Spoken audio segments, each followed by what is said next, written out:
ये इनका कमाल।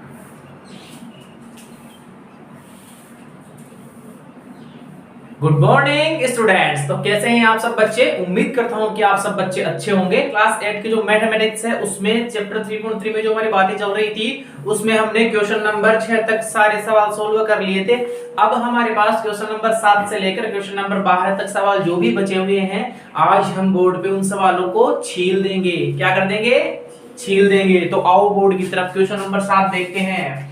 बच्चों क्वेश्चन नंबर 7 में दिया हुआ है कि HOPE समांतर चतुर्भुज है, एक्स वाई जेड कोणों के मान ज्ञात कीजिए। तो HOPE OP होप ठीक है बच्चों, ज्यादा OP लगा रहा है क्या तू? HOPE समांतर चतुर्भुज है तो HOPE एक समांतर चतुर्भुज हमें दे दिया है। इधर कोण x है, इधर y है, इधर z है और इन तीनों कोणों के मान पूछ लिए हैं। पीछे वाली दोनों क्लासों में अगर आपने ध्यान दिया होगा तो मैंने बहुत सारे गुणधर्म बताए हैं, जैसे सम्मुख भुजाएं बराबर होना, विकर्णों को समद्विभाजित करना, सम्मुख कोणों का बराबर होना, और उसके अलावा क्या गुणधर्म था, है क्या और कोई गुणधर्म भी? हाँ, आसन्न कोणों का योग 180 डिग्री और रेखिक युग्म कोणों का योग 180 डिग्री और संगत कोण बराबर होते हैं, एकांतर कोण, शीर्षाभिमुख कोण। तो ये सारी बातें हमने पीछे वाले जितने भी वीडियो थे उनमें कर ली थी। अब वही सारे गुणधर्म आज हमारे यहाँ काम आने वाले हैं। तो बोर्ड पे ध्यान दो कि कौन कौन से गुणधर्म हम काम में ले सकते हैं। चित्र को अगर आप गौर करके देखोगे तो इसमें देखने से पता लग रहा है कि O पे एक रेखा बाहर की ओर जा रही है, घर छोड़ के। एक रेखा घर छोड़ के बाहर की ओर जा रही है, उसे घर पे रहना ही नहीं है। तो ये जो भुजा PO है ना, PO, ये भुजा इसको बहिष्कोण के रूप में प्रदर्शित कर रही है और उस बहिष्कोण का मान कितना है?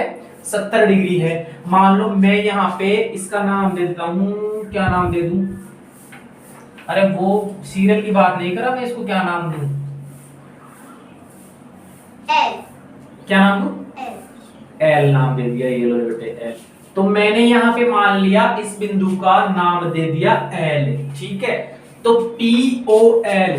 अब पता है इसमें जो बीच वाला जो वर्ड होता है ना, बीच वाला जो डिजिट, अक्सर ABCD कुछ भी बोल दो आप इसको, ये जो बीच वाला होगा ना, अगर मैंने यहाँ पे 3 नाम लिखे हैं POL, तो इसमें मान्यता सिर्फ और सिर्फ बीच वाले कोण की ही होगी। इसको हम ऐसे प्रदर्शित करते हैं, कोण का चिन्ह एंगल का ये है। POL का मान कितना है? 70 डिग्री। अब आप कंफ्यूज होते होंगे कि POL का मान 70 डिग्री तो बता दिया, लेकिन POL में से किसका मान है 70 डिग्री? P का है, O का है या L का है? तो जो भी वर्ड बीच में आएगा, जो भी वर्ड बीच में आएगा उस कोण का मान बराबर में दे रखा होता है POL। माने O जो कोण है ना, O पे जो कोण बन रहा है बहिष्कोण, उसका मान कितना है? 70 डिग्री है। लगाओ, देखिए लॉजिक लगाओ लगाओ लगाओ लगाओ, कुछ ना कुछ तो दिमाग दौड़ाओ, यहाँ पे कुछ ना कुछ तो मिलेगा, मिलेगा जरूर। लेकिन देखो देखिए यहाँ पे कोई सम्मुख भुजा बराबर हो रही है क्या, या फिर कोई सम्मुख कोण बराबर हो रहा है क्या, या विकर्ण समद्विभाजित कर रहा है क्या? कुछ तो होगा, एकांतर कोण होगा, शीर्षाभिमुख कोण होगा। ढूंढो, इसमें से ढूंढो, जल्दी ढूंढो, क्या हो सकता है? मुझे तो देखने से एक चीज मालूम पड़ी यहाँ पे। क्या क्या चीज मालूम पड़ी? मैंने देखा कि POL एक बहिष्कोण बना रहा है, ठीक है। क्या बना रहा है? बहिष्कोण बना रहा है, यानी कि जो बाहर की तरफ जो कोण है। इस बहिष्कोण में मैंने देखा कि जो HOL एक रेखाखंड है, ठीक है। H से L तक एक रेखाखंड है। तो ये जो रेखाखंड है इस पे कितने डिग्री का कोण बन रहा है? सरल रेखा पे कितने डिग्री का कोण होता है? 180 डिग्री का। तो इसने क्या किया? P से O तक एक भुजा खींच के और HL को दो भागों में तोड़ दिया, HO और OL। तो आप देख के बता सकते हो क्या कि यहाँ पर रेखिक युग्म कोण बन रहा है? क्या बन रहा है? रेखिक युग्म कोण बन रहा है, रेखिक युग्म कोण। और इसकी वजह से क्या होगा? रेखिक युग्म कोण की वजह से क्या होगा? इस कोण का मान, पूरे का मान कितना होगा? 180 डिग्री। इसका मान पूरा 180 डिग्री होगा। अगर 180 डिग्री में से ये वाला 70 डिग्री का है तो इधर वाला कितने डिग्री का हो जाएगा? इधर वाला कितने डिग्री का हो जाएगा? 110 डिग्री। तो मैं भाषाई रूप में यहाँ पे लिख देता हूं कि HOP प्लस POL है ना, इन दोनों का योग कितना होना चाहिए था? 180 डिग्री। इसमें से POL का मान तो 70 डिग्री दे दिया उसने, तो HOP का मान ज्ञात नहीं कर सकते क्या? कर सकते हैं ना? तो कोण HOP बराबर 110 डिग्री।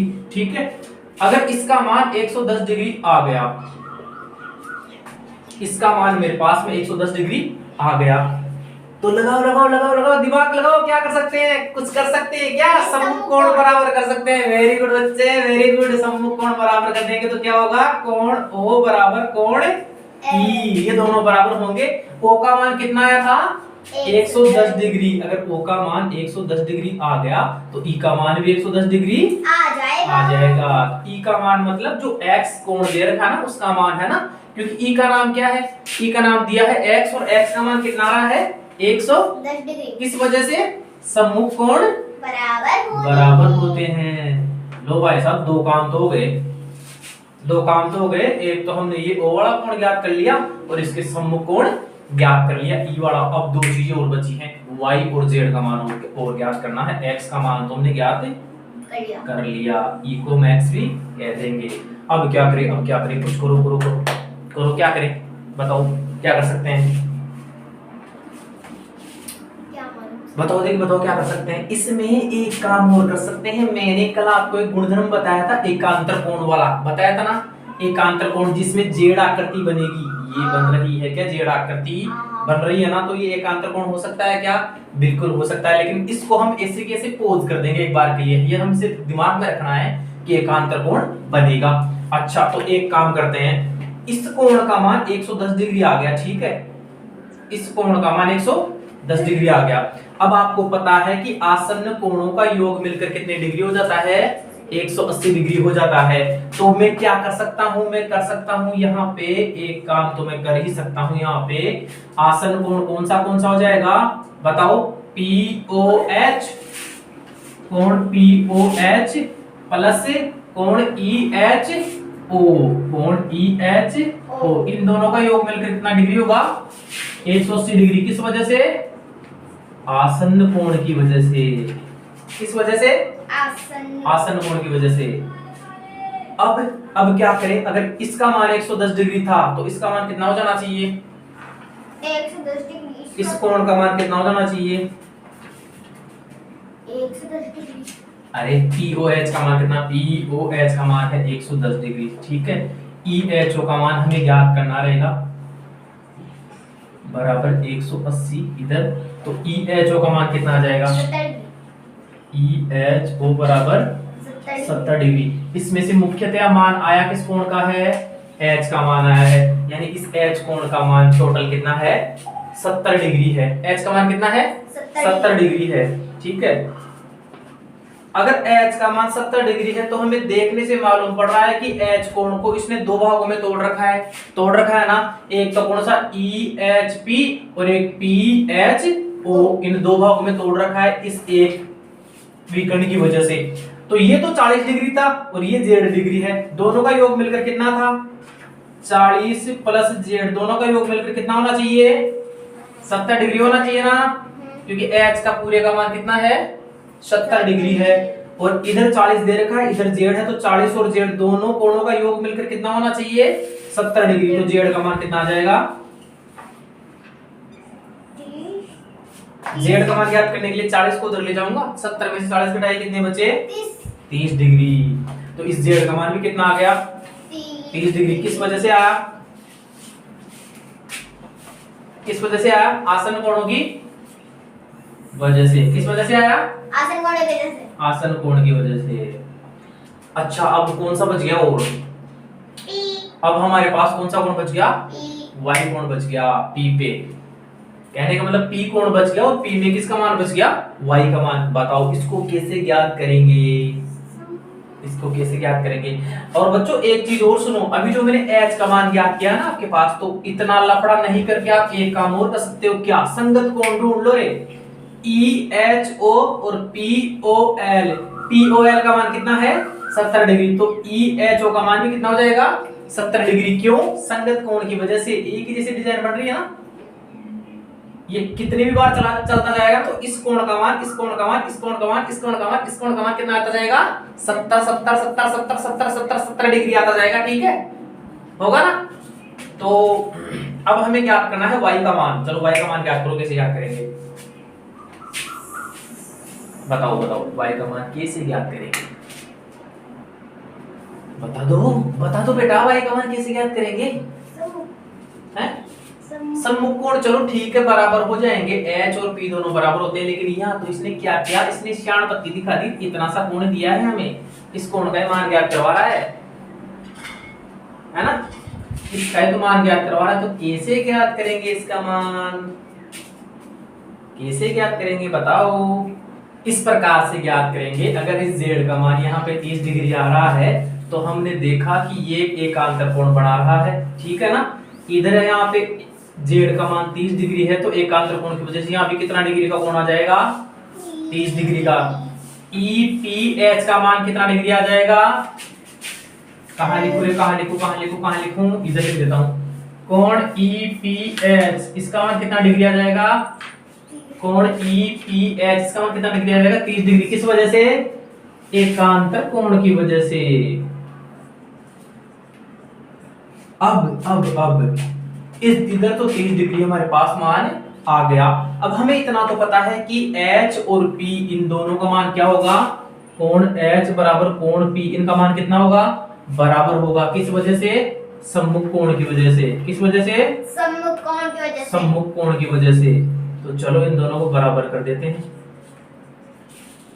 इन दोनों को अगर बराबर कर दिया तो इधर 70 डिग्री है तो उधर भी 70 डिग्री हो जाना चाहिए। अगर इधर 70 डिग्री है तो उधर भी 70 डिग्री सर हो जाएगा। इधर 40 मान था, 30 मान था, दोनों मिलकर 70 डिग्री बना रहे थे। इधर 30 डिग्री तो आ गया, तो y का मान कितना हो जाना चाहिए कि इसका योग टोटल 70 डिग्री हो जाए? तो कितना डिग्री आ जाएगा y का मान? 40 डिग्री आ जाएगा। कैसे? क्योंकि p कोण का मान टोटल कितना होना चाहिए? 70 डिग्री। 30 डिग्री तो हमारे पास एकांतर कोण से आ गया है, तो y का मान कितना हो जाना चाहिए कि यहाँ 70 डिग्री आ जाए p का मान? तो y का मान 40 डिग्री आ जाएगा। किस वजह से? सम्मुख कोण की वजह से। ठीक है, उतार लो क्वेश्चन नंबर 7। अगला क्वेश्चन है क्वेश्चन नंबर 8। अरे मक्खी तेरी पक यार, ये नाक पे बैठती आगे, कुछ है क्या नाक में? क्वेश्चन नंबर 8 में हमें दो चित्र दे रखे हैं। कितने दे रखे हैं? दो चित्र दे रखे हैं। दोनों कैसे चतुर्भुज है? समांतर चतुर्भुज है। और इसने हमें कहा है कि भाई साहब हमारे पास गंस और रंस नाम से दो समांतर चतुर्भुज है, GUNS और RUNS। तो आप ऐसे ऐसे गुणधर्म लगा के और मेरे ऐसे ऐसे मान ज्ञात कर दो। ऐसे ऐसे कर देंगे मान ज्ञात। ये इसमें कह रहा है कि x और y का मान ज्ञात करना है। पहले वाले चित्र में हमें दिया है GU, UN, NS और SG, ये चार भुजाएं हैं। इन चारों भुजाओं का मान दे दिया है। इधर दूसरे वाले चित्र में हमें RUNS रंस दे रखे हैं। तो रंस में क्या है? जो विकर्ण है ना इसके, उन विकर्णों का मान इसने दे दिया है ना? दे दिया ना? इधर मैं और मान लूंगा यहाँ पे बिंदु। ठीक है, तो अब हमें क्या करना है? हमें गुणधर्म लगाने हैं और यहाँ पे x और y का मान ज्ञात करना है। तो चलो बताओ कैसे ज्ञात करें? बताओ देखिए कैसे ज्ञात करें x और y का मान? बता सकता है क्या कोई? है क्या कोई माए का लाल जो बता दे मेरे को? x और y का x और y का मान कैसे ज्ञात करेंगे? है क्या कोई माए का लाल जो बता दे? अच्छा, तो कोई नहीं बता रहा तो मैं बता देता हूं। हमने देखा था चतुर्भुजों में, क्या देखा था कि सम्मुख भुजाएं बराबर होती हैं। ठीक है ना? GUNS क्या है? समांतर चतुर्भुज है। GUNS एक समांतर चतुर्भुज है। इसमें क्या होगा? GU के सामने वाली भुजा कौन सी है? SM। ठीक है, और इसके बाद में GS के बेटा सामने वाली भुजा कौन सी है? UN। GS के सामने वाली भुजा कौन सी है? UN। सिर्फ और सिर्फ हमें यहाँ पे मान रखना है और इनका उत्तर निकाल लेना है। GU का मान कितना है? पहले तो इस समीकरण में रखते हैं। GU का मान कितना है? 3y माइनस 1 और SN का मान कितना है? बताओ रे। SN का मान कितना है? 26 है, करो सोल्व, करो इसको सोल्व। इसको सर हम सोल्व कर लेंगे 3y माइनस 1 बराबर 26। तो 3y को तो हम पकड़ के रख लेंगे इधर, 1 को उधर ले जाएंगे, 26 में जुड़ गया तो कितने आ गए 27। इधर माइनस का 1 है, उधर ले जाऊंगा तो प्लस में हो जाएगा 3y। तो y का मान सॉरी 3y बराबर 27 आ गया। तो y का मान कितना आ जाएगा 27/3। 27 को 3 से काटें कितना आया 9। y बराबर 9, y का मान कितना आ गया 9। शॉर्ट में लिख देता हूं y बराबर 9। यहाँ पे मैंने मान ज्ञात कर लिया। अब लेते हैं हम ये दूसरा वाला, ठीक है ले लें। इसमें क्या दे रखा है GS और UN बराबर होते हैं, क्योंकि किस वजह से वो आए सम्मुख भुजाएं, किस वजह से वो आए सम्मुख भुजाएं बराबर होती हैं। इधर भी ये लगेगा और इधर भी ये लगेगा। तो GS बराबर UN, GS बराबर UN, यानी कि GS का मान कितना है 3x और UN का मान कितना है 18। बराबर होंगे ना ये दोनों भुजाएं। तो x का मान यहाँ से सीधा सीधा ज्ञात कर लेंगे, 18/3। x का मान कितना आ रहा है 6 आ रहा है। कितना आ रहा है 6 आ रहा है। यहाँ हम लिख देंगे x बराबर 6। पहले सवाल में हमें पता लग गया x और y का मान। कैसे पता लगा, हमने क्या किया सम्मुख भुजाओं वाला गुणधर्म इसमें लगा दिया कि किसी भी समांतर चतुर्भुज की सम्मुख भुजाएं बराबर होती हैं। सम्मुख भुजाएं बराबर की तो हमें पता लगा कि GU तो SN के बराबर होगी और GS UN के बराबर होगी। इन दोनों को यहाँ पे हमने लिख दिया। लिखने के बाद जो भी चीज थी हमने मान रखा और हमारे पास उत्तर आ गया। GU का मान 3y माइनस 1 था, SN का मान 26 था और इधर GS का मान 3x था और UN का मान 18 था। हमने समीकरण सोल्व की तो हमारे पास x का मान तो 6 आ गया और y का मान 9 आ गया। ये तो पहला सवाल सोल्व हो गया। अब आपको पता लग सकता है किस चीज का, अब आप जैसे ही x और y का मान यहाँ पे और यहाँ पे रख के देखोगे ना तो आपको अच्छे से पता लग जाएगा कि इधर 26 है तो इधर भी 26 ही आएगा। यहाँ पे y का मान 9 आया था, मैंने 9 यहाँ पे पुट अप किया, 3 गुणा 9 कितने हो गए 27। 27 में से 1 घटाए कितना आ गया 26। अरे वाह, ऊपर वाली भी 26 है नीचे वाली 26 है। ये तो आप बिल्कुल सही कह रहे हो सर कि समांतर चतुर्भुज में आमने सामने भुजाएं बराबर होती हैं। चलो इधर आ जाओ रंस की तरफ, रंस की तरफ आ जाओ। यहाँ हमने देखने से पता लग रहा है कि इस चतुर्भुज में हमें विकर्णों की लंबाइयां दे रखी है। तो विकर्णों से संबंधित कोई गुणधर्म है क्या चतुर्भुज में, समांतर चतुर्भुज में विकर्णों से संबंधित कोई गुणधर्म है क्या बताओ। समांतर चतुर्भुज के विकर्ण एक दूसरे को समद्विभाजित, समद्विभाजित का मतलब क्या है पता है। समद्विभाजित का मतलब समान रूप से दो भागों में बांट देते हैं। तो जैसे जैसे RUNS समांतर चतुर्भुज में RN एक विकर्ण है जो SU विकर्ण को बराबर दो भागों में बांट रहा है, और इसी समांतर चतुर्भुज में SU एक विकर्ण है जो RN विकर्ण को समान रूप से दो भागों में बांट रहा है। तो समान रूप से दो भागों में बांटेगा तो RO बराबर ON, ये नहीं हो जाएगा क्या RO बराबर ON। क्यों हो जाएगा RO बराबर ON, क्योंकि जो ये SU विकर्ण है ना ये इस विकर्ण को बराबर दो भागों में बांट रहा है। अरे बराबर दो भागों में बांट रहा है तो जो भाषा बोल रहा हूं उसको गणित में तो लिखना है। बराबर दो भागों में बांटा तो 16 बराबर XY हो जाएगा क्या RO बराबर ON। RO का मान कितना है 16 और ON का मान कितना आ गया X प्लस Y। लेकिन यहाँ तो धर्म संकट पैदा हो गया, एक तरफ दोनों चर पद ही मिल गए तो भाई साहब यहाँ तो सॉल्यूशन करना थोड़ा सा मुश्किल है। इसके लिए क्या करेंगे दूसरे वाले विकर्ण को भी काम में लेंगे पहले, उससे कुछ ना कुछ सॉल्यूशन मिल जाए हमें। तो क्या करेंगे अब जो SO और OU है, SO और OU दोनों बराबर है ना, अरे S और OU दोनों बराबर होंगे ना, है ना। तो क्या करेंगे 20 को किसके बराबर करेंगे, SO का मान कितना है 20 है और OU का मान कितना है Y प्लस 7। अरे वाह यहाँ तो एक ही चर पद मिला है। इसका मतलब पहले हम ये सोल्व कर लेंगे और इसमें से y का मान निकाल के यहाँ पे ठोक देंगे। ठीक है। तो इधर मैंने देखा कि y को मैंने इधर पकड़ के रखा, 20 इधर हमारे पास ऐसे कैसे था, बराबर के उधर प्लस में 7 है, इधर में लाऊंगा तो माइनस में हो जाएगा। इधर कितना बचा 13, तो y का मान कितना आ गया 13 है। y का मान कितना आ गया 13 है। अगर y का मान 13 आ गया तो क्या मैं इस समीकरण में मान नहीं रख सकता? यहाँ पे y का मान कितना है 13 है, तो x का मान कितना आ जाएगा 3 कैसे आ जाएगा? 13 को मैं इधर ले आऊंगा, 16 में से 13 घटा तो कितना बच गया 3। x का मान आ रहा है 3 और y का मान आ रहा है 13 है। समझ में आया? खींचो। अगला क्वेश्चन है बच्चों, क्वेश्चन नंबर 9 हमारे पास। उसमें हमें दे रखे हैं RISK और CLUE दो समांतर चतुर्भुज है और उनमें x हमें एक अज्ञात पद दे रखा है, उसका हमें मान ज्ञात करना है। तो भाई साहब यहाँ तो ले ली रिस्क लेते ही मुझे मिल गया क्लू किस चीज का आगे बढ़ने का। तो रिस्क और क्लू दोनों समांतर चतुर्भुज है, RISK रिस्क और CLUE, अरे एक दूसरे में घुसा रखा है दोनों को, घुसा रखा है दोनों को एक दूसरे में, है ना। और यहाँ पे बीच में x दे दिया। क्या करेंगे? घबराने की बिल्कुल भी जरूरत नहीं है। इससे इजी क्वेश्चन, इससे हलवा सवाल मैंने आज तक नहीं देखा अपनी लाइफ में। अभी देखना आप अच्छे से सवाल को बिल्कुल प्रेम से ऐसे कर दोगे, है ना। अभी देखना RISK।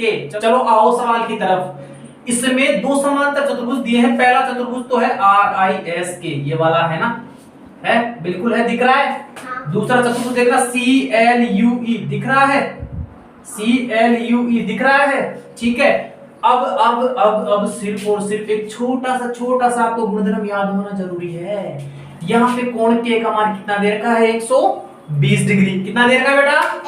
120 डिग्री दे रखा है। अगर यहाँ के का मान 120 डिग्री दे रखा है तो क्या इस के कोण का संबंध किसी और कोण से है क्या? इस के कोण का संबंध किस कोण से है? आई कोण से है। आई कोण से है तो आई कोण भी कितना हो जाएगा 120 डिग्री। क्यों हो जाएगा 120 डिग्री? समकोण बराबर हो रही है। Very good. आई कोण का मान भी 120 डिग्री हो जाएगा क्योंकि कोण के बराबर कोण आई किसकी वजह से? सम्मुख कोण की वजह से। सम्मुख कोण बराबर होते हैं। के का मान 120 डिग्री है तो कोण आई का मान भी 120 डिग्री हो जाला। समझ में आ गया समझ में? आगे क्या करें? बताओ आगे क्या करें? बता दो आप में हिम्मत है कि आगे क्या करें। अगर कोण आई के बराबर हो गया, अब समांतर चतुर्भुज में हमें ये भी पता है कि आसन्न कोणों का योग कितना डिग्री होता है? कुल मिला के 180 डिग्री होता है। अगर यहाँ मान लो के का मान यहाँ के का मान 120 डिग्री दे रखा है तो s का मान कितना हो जाएगा? आसन्न कोण ज्ञात करेंगे तब कोण के प्लस कोण s बराबर 180 डिग्री आसन्न कोणों की वजह से। किस वजह से? आसन्न कोणों की वजह से। तो कोण के का मान तो मैं दे दिया था 120 डिग्री, s का मान ज्ञात कर लेंगे क्या? हाँ, तो कोण s का मान कितना आ जाएगा? 60 डिग्री आ जाएगा कोण s का मान। तो कोण s का मान 60 डिग्री आ गया। आपको पता भी लगा होगा 60 डिग्री कैसे निकला? आसन्न कोणों की वजह से। किस वजह से? आसन्न कोणों की वजह से। अगर S का मान 60 डिग्री आ गया है तो R का मान भी 60 डिग्री आ जाएगा क्या? किस वजह से? सम्मुख कोण की वजह से। बस यही तो सारे नियम इसको इस चतुर्भुज में भी लगा देंगे। लगा दो CLUE। आ जाओ CLUE पे। क्या करेंगे? L बराबर 70 डिग्री है। L का मान कितना है? 70 डिग्री। अगर L का मान 70 डिग्री है तो इस E का मान कितना हो जाएगा? 70 डिग्री। कोण L बराबर कोण E। क्यों? सम्मुख कोण बराबर होते हैं। सम्मुख कोण बराबर होते हैं। अरे वाह हाँ। इसी का मान है ना 110 डिग्री आएगा। अरे बेटा रुको, आपने तो बहुत क्या बात है, स्मार्ट वर्क है। कोण L बराबर कोण E, तो L का मान कितना है? 70 डिग्री चिया और E का मान कितना? 70 डिग्री हो जाएगा। ठीक है ना? 70 डिग्री हो गया। अब आगे, अब आपने अभी एक छोटी बच्ची जो 8वीं क्लास ले रही है हमारे पास यहाँ, उसने बताया कि सर कोण C का मान 110 डिग्री हो जाएगा। बच्चों उसने बहुत अच्छे से दिमाग लगाया है। कैसे दिमाग लगाया है? उसने सोच लिया कि सी और एल दोनों आसन्न कोण है, तो कोण सी और कोण एल का मान मिलकर कितना डिग्री हो जाएगा? 180 डिग्री। अरे 180 डिग्री इन दोनों कोणों का योग का मान हो रहा है, तो कोण सी का मान तो हमें ज्ञात करना था, एल का मान हमें 70 डिग्री दे दिया है, तो कोण सी का मान कितना आ जाएगा? 110 डिग्री। अगर इस कोण सी का मान 110 डिग्री आ गया है तो कोण यू का मान भी कितना आ जाएगा? 110 डिग्री आ जाएगा। इस ई का मान कितना आ गया? 70 डिग्री। किस वजह से? क्योंकि ई और एल दोनों सममुख कोण है। अब हमने क्या चतुर्भुज के चारों कोण तो ज्ञात कर लिए। अब इसने चीज ही अलग पूछी है हमसे। क्या चीज अलग पूछी है? इसने ये वाला कोण पूछ लिया। अरे ये वाला यहाँ पे इधर ये हमारे पास क्या बन रहा है? कुछ आपको दिख रहा है क्या? कुछ आइडिया लगा के यहाँ पे क्या बन रहा है? ये त्रिभुज बन रहा है। त्रिभुज बन रहा है यहाँ पे। लिया खींच के इसको। ये लिया है रे, इस त्रिभुज को मैं यहाँ पे लिया खींच के, वहां से उठा के इसको बोला कि मेरे साथ चल, तेरे को आज मैं भंडारे में जिमा के लाऊंगा। तो इधर x है, इधर x है। इस कोण का मान ये ई था ना, कितना डिग्री था? 70 डिग्री। और यहाँ s था, इसका मान कितना था? 60 डिग्री। अरे तो x का मान ज्ञात करने में कहाँ दिक्कत आ रही है आपको? बता दो कितना होगा। ये एक त्रिभुज बन गया है और त्रिभुज के तीनों कोणों का योग मिलके कितना होता है? अरे 90 नहीं, 180 डिग्री होता है। त्रिभुज के तीनों कोणों का योग मिलकर कितना होता है? 180 डिग्री होता है। अगर तीनों कोणों का योग 180 डिग्री है तो कोण E प्लस कोण S प्लस कोण X बराबर 180 डिग्री। 50 हो जाएगा इसका। अरे वाह, कोण E का मान 70, कोण S का मान 60 और X का मान ज्ञात करने के लिए इसको एज इट इज रखेंगे। 70 और 60 को जोड़ा 130 डिग्री, तो X बराबर 180 माइनस 130 बराबर 50 डिग्री। तो क्या X का मान यहाँ पे 50 डिग्री आ जाएगा क्या? ठीक है, खींचो। बहुत इजी क्वेश्चन था, इससे इजी क्वेश्चन नहीं है, खींचो। क्वेश्चन नंबर 10 में हमें दे रखा है कि KLMN हमारे पास एक चतुर्भुज है। तो इसने पूछा है कि क्या यह है एक समलंब चतुर्भुज है? अगर ये समलंब चतुर्भुज है तो कौन सी भुजाएं इसके समांतर होंगी? कौन सी भुजाएं इसके समांतर होंगी? इस सवाल को सोल्व करने से पहले आपको एक गुणधर्म और जानना पड़ेगा। एक गुणधर्म और जानना पड़ेगा। तो आ जाओ, गुणधर्म जानते हैं पहले। क्या गुणधर्म जानते हैं? हमारे पास क्या है? दो रेखाएं हैं। अरे वही वाली जो कल थी ना, वही रेखाएं आज भी हमारे पास। थोड़ा ध्यान से। हमारे पास दो रेखाएं हैं, एक ये रेखा है और एक ये रेखा है। हमारे पास क्या है? दो रेखाएं हैं मेरे पास, एक ये है और एक ये है। अगर इनको कोई तीसरी रेखा, ठीक है ना, कौन सी रेखा? तीसरी रेखा ऐसे या फिर ऐसे, कैसे भी ऐसे भी हो सकता है, ऐसे भी हो सकता है, कैसे भी काट रही है ना।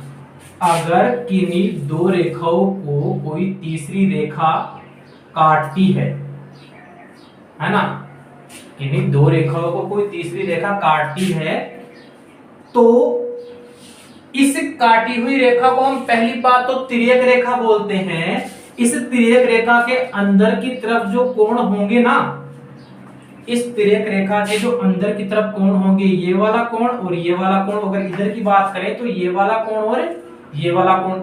इस तिर्यक रेखा के अंदर की तरफ जो कोण बनेंगे, उन दोनों कोणों का योग मिलकर कितना डिग्री होना चाहिए? 180 डिग्री होना चाहिए। अगर उन दोनों कोणों का योग मिलकर 180 डिग्री हो रहा है तो वह एक समलंब चतुर्भुज कहलाएगा। और समलंब चतुर्भुज में जो तिर्यक रेखा है, जिन दो रेखाओं को काट रही है, वो दोनों रेखाएं क्या होंगी? समांतर होंगी। तो आपको ये गुणधर्म याद रखना है कि अगर किन्हीं दो रेखाखंडों को एक तिर्यक रेखा काट रही है और तिर्यक रेखा काटने से उसके अंदर की तरफ जो कोण बन रहे हैं, उन दोनों कोणों का योग अगर 180 डिग्री है तो वो कौन सा चतुर्भुज हो जाएगा? समलंब चतुर्भुज हो जाएगा। और वो भुजाएं कैसी हो जाएंगी? समांतर भुजाएं हो जाएंगी। तिर्यक रेखा के एक ही ओर के अंत्य कोणों का योग 180 डिग्री होता है। कोण Q और कोण R, ये जो अंदर वाले कोण है ना, इन दोनों का योग कितना होना चाहिए? 180 डिग्री होगा। और 180 डिग्री होने पर ये कौन सा चतुर्भुज कहलाता है? समलंब चतुर्भुज कहलाता है। तो इस क्वेश्चन में हमें इतना सा ही पूछा है, क्या यह एक समलंब चतुर्भुज है? अब हमें यहाँ देखना कि ये समलंब चतुर्भुज है या नहीं है। बच्चों इसमें देखने से पता लग रहा है कि हमारे पास ये दो रेखाखंड है, ठीक है, KL और MM दो रेखाखंड है। इन दोनों रेखाखंडों को इधर भी और उधर भी एक तिर्यक रेखा काट रही है, तो इसको ये तिर्यक रेखा काट रही है, तो हमें गुणधर्म के अनुसार पता होना चाहिए कि तिर्यक रेखा के काटने पर आंतरिक जो कोण बन रहे हैं उनका योग 180 डिग्री होना चाहिए। तो KLMN एक चतुर्भुज है, KLMN एक चतुर्भुज है, उसमें अगर तिर्यक रेखा काट रही है तो कोण M प्लस कोण L, इन दोनों का योग कितना होना चाहिए? 180 डिग्री। तो क्या इन दोनों कोणों का योग 180 डिग्री हो जाएगा? M का मान 100 डिग्री है और L का मान 80 डिग्री है। अरे वाह अरे वाह अरे वाह, 180 डिग्री बराबर 180 डिग्री। इसका मतलब ये क्या होगा? एक समलंब चतुर्भुज होगा। अगर ये समलंब चतुर्भुज हो गया तो क्या आप मुझे देख के बता सकते हो क्या कि इसमें कौन कौन सी भुजाएं समांतर होंगी? हमें देखने से पता लग रहा है कि KL और MN भुजाएं समांतर होंगी, क्योंकि अगर KN भुजा और LM भुजा इन दोनों को मैं आगे की तरफ बढ़ाऊंगा तो आपको आगे जाने पर पता लगेगा कि कहीं ना कहीं जाके ये दोनों मिल जाएंगी ना। और अगर मैं NM और KL को समानांतर क्या मतलब ऐसे ही लेके जा रहा हूं रेखाखंड के रूप में आगे, तो ये दोनों कभी नहीं मिलेंगी। तो अच्छा इसमें हम ये कह सकते हैं कि जो KL भुजा है वो किसके समानांतर है? NM के। ये लो रे बच्चों, क्वेश्चन नंबर 10 भी हो गया है, खींचो। क्वेश्चन नंबर 11 में दे रखा है हमें एक चतुर्भुज ABCD में कोण B का मान 120 डिग्री बता दिया, और ये हमसे पूछ रहा है कि आसन्न कोण C का मान बताइए जिसमें AB और DC दोनों क्या है? समांतर है। क्या है? AB और DC समांतर। AB और DC ये दोनों क्या है? एक दूसरे के समांतर, मतलब यूं ही चलती रहेगी, कभी नहीं मिलेगी, रेल की पटरी है ये। समझ में आ रहा है? तो अब हमने वापस वही दिमाग लगा लेना है। क्या दिमाग लगा लेना है? कि AB और DC दोनों समांतर हैं और कोण C का मान हमसे ये ज्ञात करवा रहा है। अगर कोण C का मान हमसे ये ज्ञात करवा रहा है तो हमें यहाँ देखने से पता लग रहा है कि इसमें इन समांतर रेखाओं को दो तिर्यक रेखाएं काट रही है। अगर दो तिर्यक रेखाएं इनको काट रही है, जैसे B और C इन दोनों को एक तिर्यक रेखा ऐसे काट रही है, अगर तिर्यक रेखा काट रही तो अंदर वाले कोणों का योग कितना डिग्री हो जाना चाहिए? अंदर वाले कोणों का योग कितना डिग्री हो जाना चाहिए? कोण B प्लस कोण C का मान कितना हो जाना चाहिए? 180 डिग्री। किस वजह से? तिर्यक रेखा की वजह से, तिर्यक रेखा के अंतः कोण की वजह से। तिर्यक रेखा के अंतः कोणों की वजह से कोण B और कोण C इन दोनों का योग कितना होगा? 180 डिग्री। B का मान तो 120 दे रखा है, तो कोण C का मान कितना हो जाएगा? कोण C बराबर 60 डिग्री हो जाएगा। बहुत ही इजी क्वेश्चन था रे, ये तो हलवा सवाल था बिल्कुल। खींचो। समझ में आया ना कैसे हुआ? अरे दो समांतर रेखाएं थी, एक तिर्यक रेखा ली, काट दिया, एक तिर्यक रेखा पे आंतरिक कोण 120 डिग्री बन रहा है, दूसरा हमें मालूम नहीं है, लेकिन ये तो हमें मालूम है कि तिर्यक रेखा से बनने वाले कोणों का योग 180 डिग्री होता है, जो आंतरिक कोण होते हैं। तो इस कोण C और कोण B का मान 180 डिग्री होना चाहिए। 120 इधर है और बचा हुआ कोण कितने डिग्री का हो जाएगा? 60 डिग्री का। ठीक है, तो C का मान कितना गया? 60 आ गया। खींचो। क्वेश्चन नंबर 12 में बच्चों हमें दे रखा है एक चतुर्भुज दिया है, उसमें कोण P और S का मान हमसे ज्ञात करवा रहा है। कोण P और कोण S का मान हमसे ज्ञात करवा रहा है। कोण Q का मान उसने 130 डिग्री दे दिया है, और कोण R का मान तो आपको पता ही होगा कि कितना डिग्री आ जाएगा। अगर सीधा सीधा ऐसा दे रखा हो साइन, तो समझ जाना कि वहां 90 डिग्री का कोण है। कितने डिग्री का है? 90 डिग्री का कोण है। एस पी और आर क्यू दोनों क्या है? एक दूसरे की समांतर है। एस पी और आर क्यू ये दोनों क्या है? समांतर है। अरे ये दोनों समांतर है तो कहीं ना कहीं इनको रेखाएं काट रही है, वो तिर्यक रेखाएं हो जाएंगी ना तिर्यक रेखाएं। अगर इस कोण का मान 90 डिग्री हो गया, इस कोण का मान 130 डिग्री हो गया, तो इधर वाले आंतरिक कोण और इधर वाले आंतरिक कोण यानी कि ये आंतरिक कोण दोनों और ये आंतरिक कोण दोनों, इन दोनों कोणों का योग कितना होना चाहिए? 180 डिग्री होना चाहिए। किस वजह से? कोण P प्लस कोण Q बराबर 180 डिग्री। किस वजह से? तिर्यक रेखा के कोणों की वजह से। तिर्यक रेखा के कोणों की वजह से कोण P और कोण Q इन दोनों का मान कितना होना चाहिए? 180 डिग्री। कोण P का मान हमारे पास नहीं है, कोण Q का मान 130 डिग्री है, तो कोण P का मान कितना आ जाएगा? 180 माइनस 130 बराबर 50 डिग्री।